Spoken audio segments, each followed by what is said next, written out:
I am slightly concerned about Syracuse basketball, particularly on defense.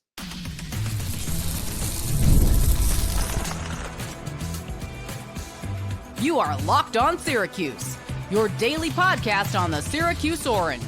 Part of the Locked On Podcast Network, your team every day.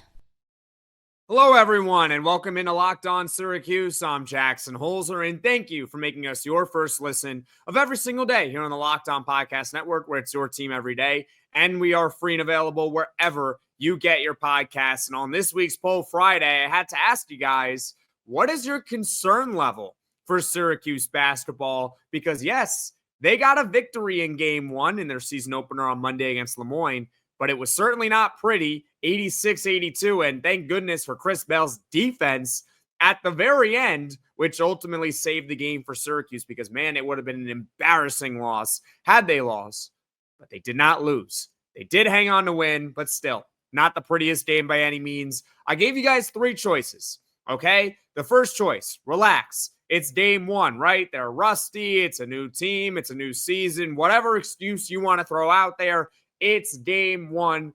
Everyone calm down. That was the first choice.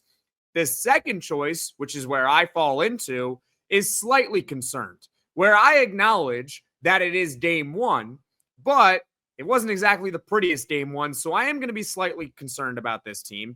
And the third one was a train wreck is incoming. This team is going to be a disaster this season. They're going to win 6 games, and not in football. Football, if you win 6 games, you're a bowl team. Basketball, you win 6 games, you're one of the worst teams in Division I.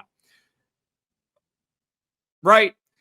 I am not in that category, and most of you guys are not in that category either. In fact, the winner of this week's poll, about over 300 votes this week, was slightly concerned at about 48%. So a little bit less than half agree with me that you got to be slightly concerned about Syracuse basketball. In second place, relax. It's game one. It's not the end of the world. And in third place was train wreck is incoming. I think at the end of the day, for me, before I explain to you my reasoning with slightly concerned, is that I'm not going to relax after game one when you're a 21-point favorite and it takes a last minute or last second defensive stop at the end and you win, but you drop over 20 spots in Ken Palm, which is not very good for tournament resume at the end of the day. But I'm also not going to say it's a train wreck because it is the first game of the season and it's one game. It happens. Sometimes you're going to lay an egg, and fortunately they won, right? They ended up winning the game, so it's not the end of the world. Here's really where you got to be concerned about, though, as far as a team standpoint, all right? It's defense in general. I know it's very blank, it's very general, but that is the reality of this situation. Coming into this season, the perceived weakness of the team was on the defensive side of the floor. Because who on Syracuse is known as a lockdown defender? Who is it, right? You want to say Jaquan Carlos because he was an all-conference defender last year at Hofstra? Sure, but at the end of the day, there's a big difference between Hofstra and the ACC, right? Big difference between the CAA and the ACC. Huge difference, all right? And granted, they were playing Moyne. Didn't help the fact that it didn't look like Carlos was exactly the greatest defender anyway against Moyne. They gave up 82 points to Moyne, which is one thing. It's one thing when you give up 82 points. It's how they gave up the 82 points that is concerning. Because Moyne shot 9 of 25 from 3. That is 36%. It's pretty good. It's not bad by any means, but it's not overwhelming, right? Sometimes a team, no matter what team you're playing, is going to get hot from deep, and there's nothing you can do about it. It happens. We've seen teams hit 15 threes in a game, and you're just out of luck. And if that's what happened against Moyne, I would be less concerned. Obviously, you want to tighten up the three-point defense, but it happens. Teams are going to get hot. That's not what happened with Moyne. Moyne did not get overwhelmingly hot from deep. Everyone on Syracuse instead just took their turn getting blown by man-to-man. It was bad. Just blown by. That's the best way to put it. Take your pick. Everyone on the team had a hand in this, which is not good against Moyne. It's not. Because if you're getting blown by Moyne players, what is going to happen when you're playing against North Carolina or you're going up against Duke? or Tennessee or Texas or Texas Tech in the Legends Classic, whatever, at the Barclays Center? Or what's going to happen when you play against those teams? You tell me. If you're letting Lemoyne get by you consistently, what's going to happen when you're going against an All-American in R.J. Davis? Or you're going up against the best player in the country in Cooper Flack? I'm just saying, maybe Syracuse basketball might want to consider switching back to the zone, because man-to-man defense did not work against Lemoyne. It was not very good. So that's where you got to be slightly concerned. It's not that they gave up 82 points to Lemoyne. It's how they gave up the 82 points. They gave up 82 points because they could not stay in front of their man. They couldn't stay in front of them. Lemoyne didn't get crazy hot from deep. They were 9-25, but you can't stay. They couldn't stay in front of them, which is a huge concern in my opinion. But, however, there are signs to be optimistic about Syracuse basketball, which we'll get to after this. When you're hiring for your small business, you want to find quality professionals that are right for the role, and that's why you have to check out LinkedIn Jobs. LinkedIn Jobs has the tools to help find the right professionals for your team faster and for free. And LinkedIn isn't just a job board. LinkedIn helps you hire professionals you can't find anywhere else, even those who aren't actively searching for a new job but might be open to the perfect role. In a given month, over 70% of LinkedIn users don't visit other leading job sites. So if you're not looking on LinkedIn, you're looking in the wrong place. On LinkedIn, 86% of small businesses get a qualified candidate within 24 hours. Hire professionals like a professional on LinkedIn. Post your job for free at linkedin.com/lockedoncollege. That's linkedin.com/lockedoncollege to post your job for free. Terms and conditions apply.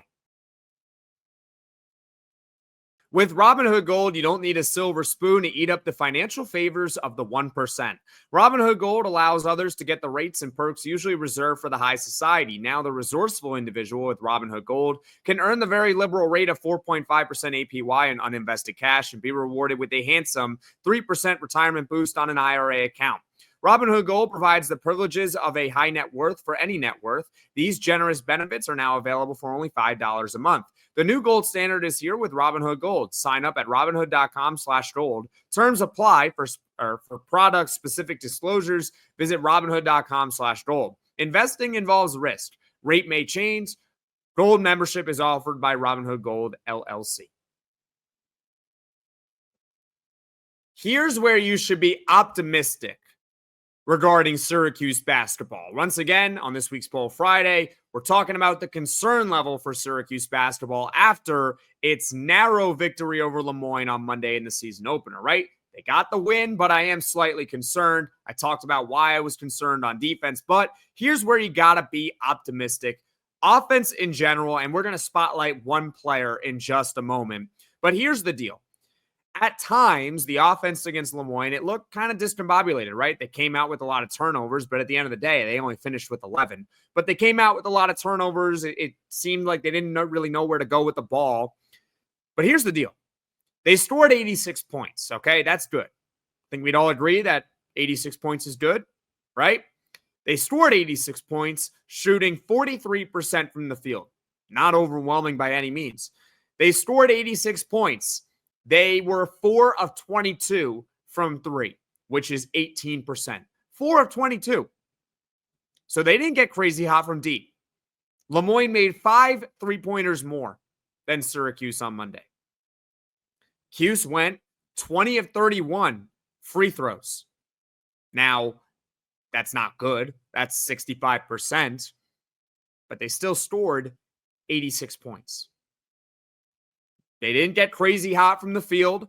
They didn't get crazy hot from 3, and they couldn't hit their free throws. They still scored 86 points. You got to figure that no matter the opponent, they're going to get hotter from deep, and they're going to make their free throws at a higher rate than 65%. 65% is very low. They should be able to hit at least, low to mid 70s at minimum, right? 65% is very, very low, and they still scored 86 points. Now let's spotlight one player for Syracuse basketball that I was really impressed with, and I am very optimistic about him going forward, and that is Chris Bell. Chris Bell, we saw a much more complete offensive player in the season opener against Lemoyne. Bell had just baseline numbers. He had 20 points. That's obviously really good. I think it was second on the team behind Jair Davis, but he only did it on 2 made threes. He was 2 of 6 from the three-point line. Coming into the season, what was the thing that we all knew about Chris Bell? He can shoot the 3 ball.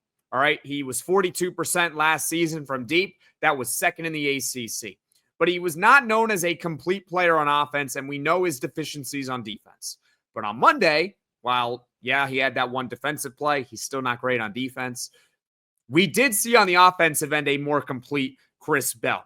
And here are some numbers that can back this up, okay? Bear with me. I'm going to throw a lot of stats at you, so you're going to have to pay attention to this, okay? Last season, Chris Bell had 6 games where he went over 20 points or more, 6 times last season, okay? In those 6 games, all right, Chris Bell averaged nearly 6 triples a game. So basically, when Chris Bell scored 20 points last year, he was hitting a ton of 3-pointers. That was the reason why he was scoring 20 points. In all 6 of those games, he made at least 3 threes. In a couple of them, he had 8 made threes. Here are some more stats for you. Okay, because remember, Chris Bell hit 2 threes against Lemoyne. Keep that in mind, all right?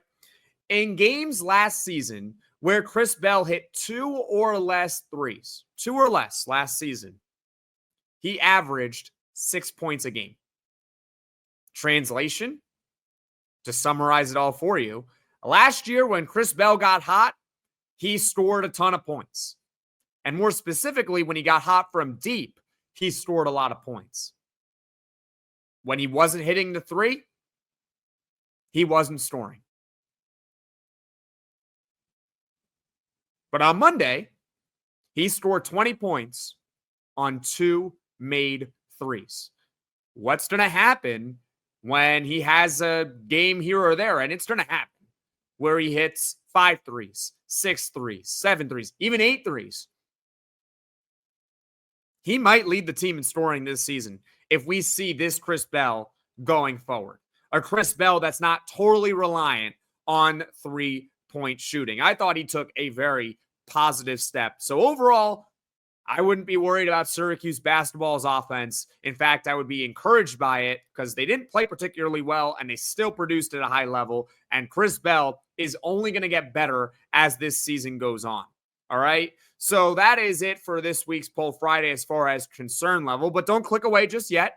Don't click away just yet. Here's what's coming up on the podcast going forward. Okay. Tomorrow, Syracuse basketball, they play Boston College at noon, and there will be a post-game show for that one, okay? Sunday, I will probably have another full podcast breaking down the Syracuse and Boston College game, probably, right? It's either going to be Sunday or Monday. Same thing, Sunday or Monday. Maybe I'll do a mini podcast as well, breaking down Syracuse's matchup with Colgate on Tuesday, all right? And then on Tuesday itself, Syracuse basketball is back in action. It's been a while, right? Syracuse basketball plays Colgate at 7 p.m. Eastern. There will be a post-game reaction show to that. Colgate, it's going to be a tough one for Syracuse basketball. I hope they play a little bit better than they did against Lemoyne, particularly on defense. All right? So that is it for this episode. Thank you all so much for watching. Thank you all so much for listening. If you like this video, click that like button. If you really liked it, subscribe to the channel. Turn on those notifications so you know right away when I'm dropping the next podcast. And everyone, take care.